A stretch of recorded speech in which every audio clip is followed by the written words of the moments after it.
El río Éufrates, el Edén y el Apocalipsis. Su importancia y menciones en la Biblia. Algo terrible se esconde en este río. La profecía se cumple. El río Éufrates, ya mencionado en la Biblia en el huerto del Edén en Génesis capítulo 2 versículos del 10 al 14, que dice así: un río salía del Edén para regar el jardín, y allí se dividía y se convertía en 4 ríos.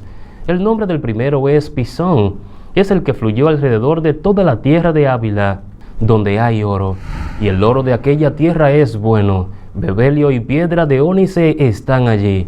El nombre del segundo río es Gihón, es el que fluyó alrededor de toda la tierra de Cus. Y el nombre del tercer río es el Tigris, que fluye al este de Asiria.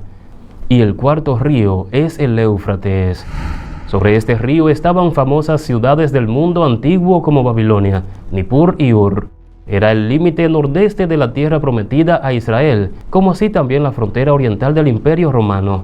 Generalmente se lo considera el límite entre Oriente y Occidente. Nehemías capítulo 2 versículo 9.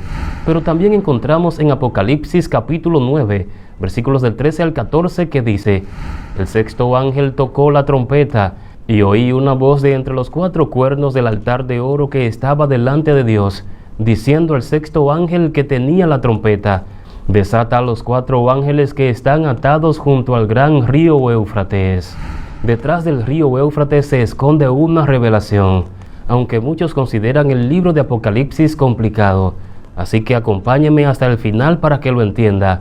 Regálenos un like en el video, pulse a seguir la página y recibirá todas nuestras actualizaciones. Gracias por su tiempo. El río Éufrates es una extensión impresionante. Nace en Turquía y sus aguas recorren parte de los territorios de Turquía, Siria e Irak. Tiene una longitud de 2.780 kilómetros, de los cuales 526 kilómetros transcurren por suelo turco, 604 discurren por Siria y 1.159 corresponden al recorrido por Irak. Su desembocadura se realiza en el Golfo Pérsico tras unirse con el Tigris para formar el río Shatal-Arat, con un caudal de 356 metros cuadrados. El Éufrates no tiene un caudal muy abundante en relación al tamaño de su cuenca. Esto se explica porque discurre por zonas áridas y desérticas donde se realiza una intensiva labor de aprovechamiento hídrico. Entre ellas, las presas son una de las infraestructuras hídricas especialmente abundantes en su recorrido por Turquía.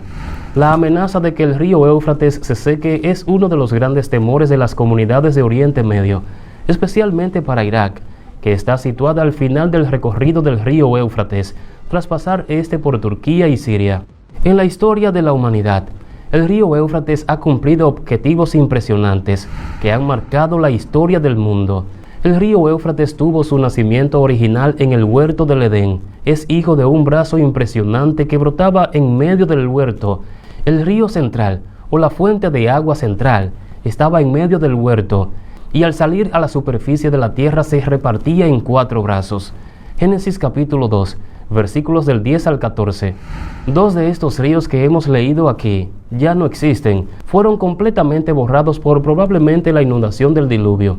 Y tenemos por ende la pérdida del huerto del Edén, donde geográficamente se ha buscado tanto por historiadores, por eruditos bíblicos, por grandes maestros de la palabra de Dios, se ha buscado por arqueólogos cristianos y no cristianos, y lo más cerca que se da es por el Golfo Pérsico cerca de Irak.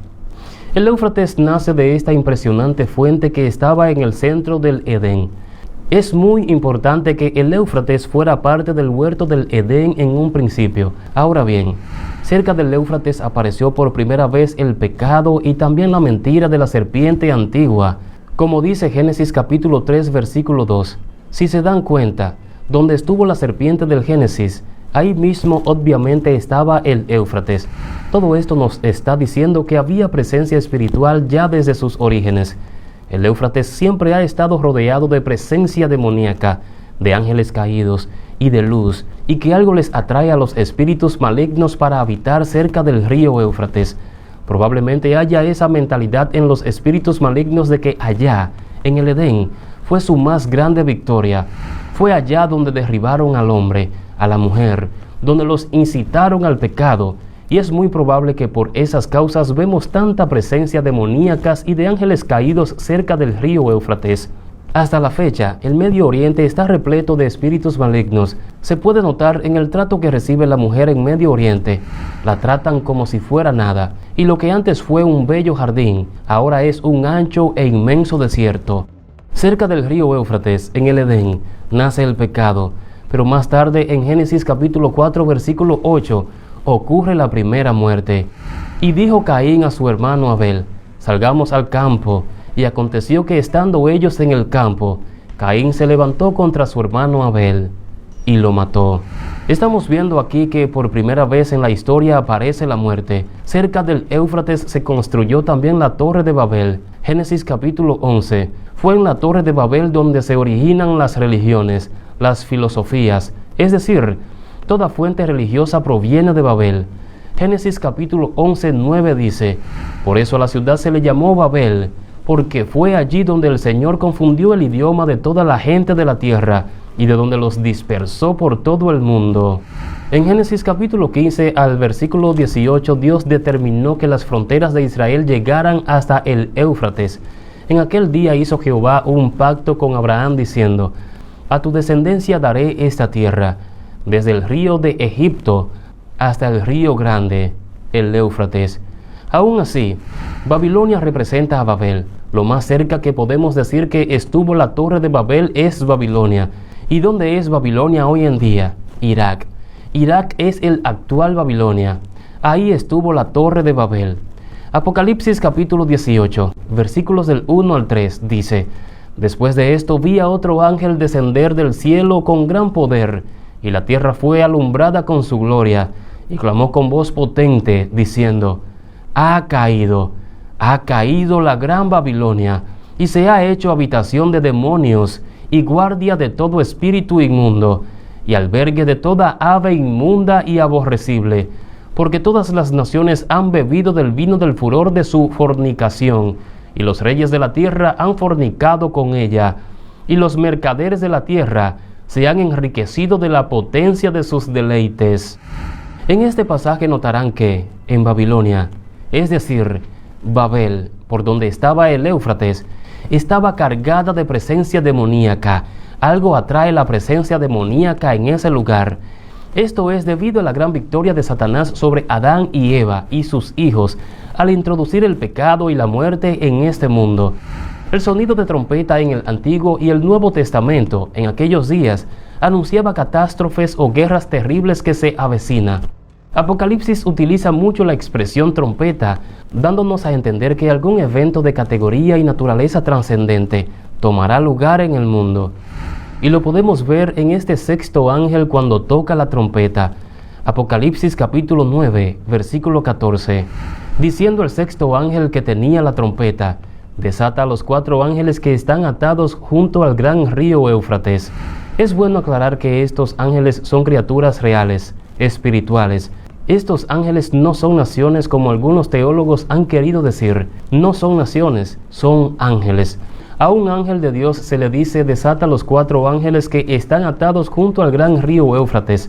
Estos 4 ángeles que están atados son 4 ángeles caídos, ángeles crueles, ángeles que se rebelaron contra Dios y que fueron de alguna manera restringidos con algún poder sobrenatural de parte de Dios para adaptarlos y sujetarnos a esa región del Éufrates. Serán criaturas que saldrán como lobos furiosos para destrozar y desgarrar a los seres humanos, como se mira en el contexto que ya de por sí es catastrófico.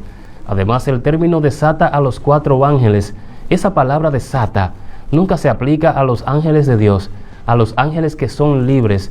Todos los ángeles de Dios son criaturas libres, no fueron creados como robots. Ellos poseen personalidad. Si se rebelaron la tercera parte de los ángeles contra Dios, es porque tenían decisiones, personalidad, no son robots. Por tal razón la Biblia dice en Judas capítulo 6 lo siguiente: y a los ángeles que no guardaron su dignidad, sino que abandonaron su propia morada, los ha guardado bajo oscuridad, en prisiones eternas, para el juicio del gran día. Siempre que se habla de ángeles caídos en la Escritura, se dice de ellos que están prisioneros y que están atados. Por eso queda demostrado que estos 4 ángeles que están atados son criaturas malignas. Los ángeles de Dios, que son libres, no están atados ni restringidos y se mueven por la voluntad de Dios, obedecen a Dios, aman y buscan a Dios de todo corazón. Ahora bien, hablando por ejemplo de lo que está aconteciendo a nivel mundial, de cómo se está afectando la economía, se observa que el mundo está siendo dirigido a un caos terrible para prepararle el escenario y el campo al anticristo que vendrá a este mundo. Ya se están dando cuenta por qué el río Éufrates esconde un gran misterio. Aunque la Biblia no da detalles de cómo el río Éufrates podría secarse para dar paso a los ejércitos, esto podría ocurrir. Los científicos advierten que, de hecho, el Éufrates y el Tigris, la fuente principal de agua potable en Oriente Medio, se están secando.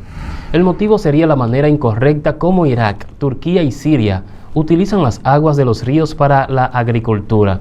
Existe alrededor de 7 represas en el Éufrates en Turquía y Siria, según las autoridades iraquíes. Sabemos que llegaron al menor volumen de agua en la historia.